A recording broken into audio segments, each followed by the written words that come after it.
बिहार में चुनावी सरगर्मी के बीच बयानबाजी का दौर तेज है। चुनाव की तारीखों का ऐलान कभी भी हो सकता है। चुनाव आयोग ने बिहार सरकार को 6 अक्टूबर तक सरकारी कर्मचारियों के तबादले की प्रक्रिया पूरी करने का निर्देश दिया है। नमस्कार, मैं ऐश्वर्या जैन, आप देख रहे हैं देखो टीवी न्यूज, सच दिखता है।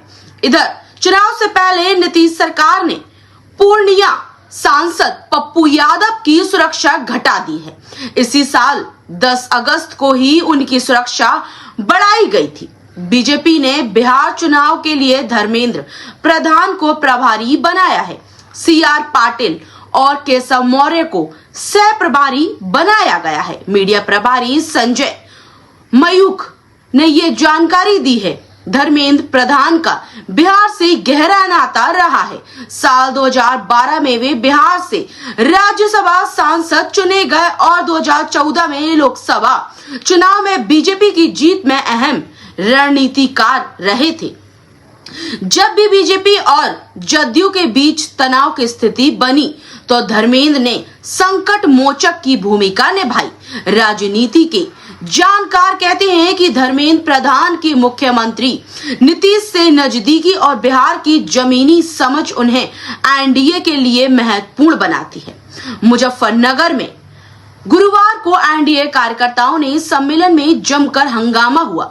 सम्मेलन में जेडीयू और लेजपा रामविलास के समर्थक आमने सामने हो गए। जारंग हाई स्कूल मैदान में दोनों पार्टियों के टिकट के दावेदारों के समर्थक आपस में भिड़ गए। गाय घाट सीट से पूर्व विधायक महेश्वर प्रसाद यादव के बेटे प्रभात किरण और लोजपा की पूर्व प्रत्याशी कोमल सिंह, MLC दिनेश सिंह और MP वीणा देवी की पुत्री के बीच लंबे समय से टिकट को लेकर रस्साकसी चल रही है। गुरुवार को हुए सम्मेलन में दोनों गुटों के समर्थकों में नारेबाजी शुरू हो गई, जो देखते ही देखते तीखी नोक-झोंक और फिर मारपीट में बदल गई। स्थिति इतनी बिगड़ गई कि मंच पर भी प्रभात किरण और कोमल सिंह के बीच तीखी बहस हो गई। गुस्साए कार्यकर्ताओं ने मंच पर रखी टेबल पलट दी और कुर्सियां तोड़ दी। हंगामे के बीच कई नेताओं का घेर कर नारेबाजी की गई, जिससे सम्मेलन स्थल पर अफरा तफरी मच गई।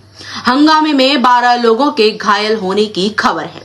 चुनाव आयोग ने बिहार विधानसभा चुनाव के मद्देनजर राज्य सरकार के महकमों को 6 अक्टूबर तक सरकारी पदाधिकारियों और कर्मियों के तबादले की प्रक्रिया पूरी करने का निर्देश दिया है। साथ ही उसी दिन तबादला और पोस्टिंग से संबंधित रिपोर्ट भी मांगी है। चुनाव आयोग के इस निर्देश के बाद यह कयास लगाए जा रहे हैं कि विधानसभा चुनाव की घोषणा अब 6 अक्टूबर के बाद कभी भी हो सकती है।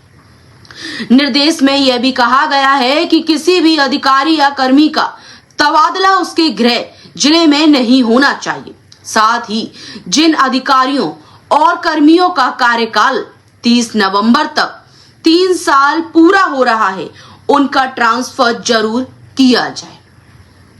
निर्वाचन आयोग ने यह पत्र मुख्य सचिव के साथ साथ पुलिस महानिदेशक, विकास आयुक्त और सभी विभागों के प्रधान सचिवों को भी भेजा है।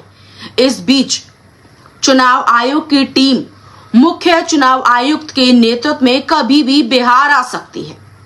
बता दें कि इस साल 22 नवंबर तक नीतीश सरकार कार्यकाल पूरा हो रहा है। अब आपकी राय क्या है? लाइक, शेयर, सब्सक्राइब कर कमेंट बॉक्स में अपनी राय जरूर दें।